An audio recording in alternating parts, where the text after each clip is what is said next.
बिस्मिल्लाहिर्रहमानिर्रहीम अस्सलाम वालेकुम। अल्लाह का फजल करम और रहम के साथ आज दी वीडियो जनाब करने हैं शुरू। वीडियो बड़ी ज़बरदस्त है। बच्चे छोटे जो स्कूल अज जाने की तैयारी कर ली इन्होंने तो जनाब रात दिन दे रिजल्ट आए ने। यह देखो जी अहमद रजा साहब ने नर्सरी ते यह जनाब जबीउल्ला साहब ने भी नर्सरी ते यह जनाब अब्दुल्ला सहरी साहब ने यह भी नर्सरी हैं।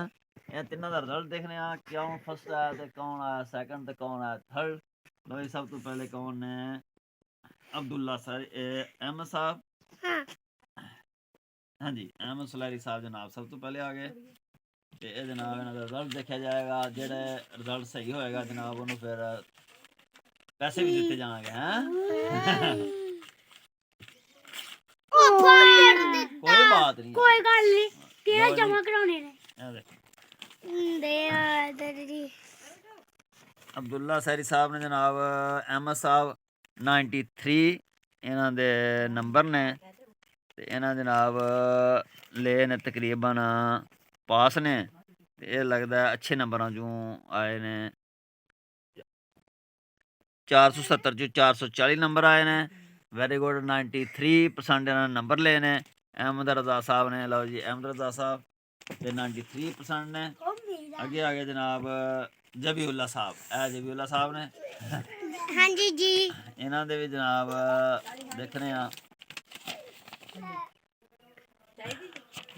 ये भी जनाब 470 चों 430 ने। ये 91 ने जी जनाब सैकंड आए ने 91 470 चों 430 आए ने 91 इन्हों दे जी आए ने। हूँ अब्दुल्ला सहरी साहब ने हाँ जी जनाब आ गए अब्दुल्ला सहरी साहब। देखो इन्हों का की हिसाब है जनाब अब्दुल्ला सहरी साहब ने। इन्हों जनाब 417 चों 422 आए ने। इन्हों दे 89% ने पास ने भी। लो जी ये अच्छे नंबरों च पास आए ने माशाल्लाह सारे। लेकिन सब तो अच्छे नंबर अहमद साहब दे उस तो बाद जबीउल्ला साहब दे उस तो बाद जनाब अब्दुल्ला सहरी साहब दे। ये जनाब अज सुबह सुबह इन्होंने खुशखबरी सुनाई है ते माशाल्लाह सारे हैं। टू दा टेबल तुहानू आंदा? अच्छा सुनाओ जी अहमद साहब टू दा टेबल सुनाओ।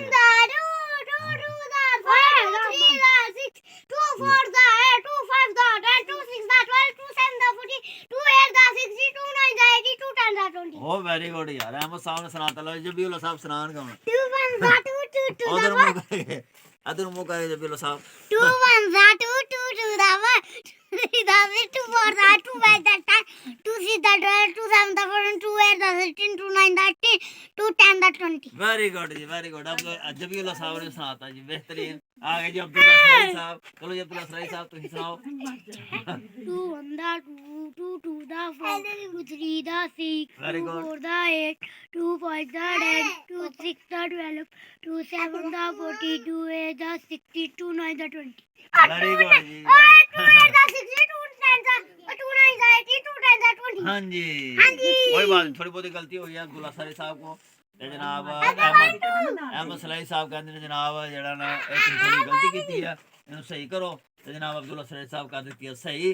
तो हुण जनाब साडे चैनल तुसीं लाइक भी करना है बच्चों के नाल शेयर भी करना है तो सबसक्राइब भी करना अपना ते अपने इर्द गिर्द लोगों का खास ख्याल रखो। अल्लाह हाफिज़।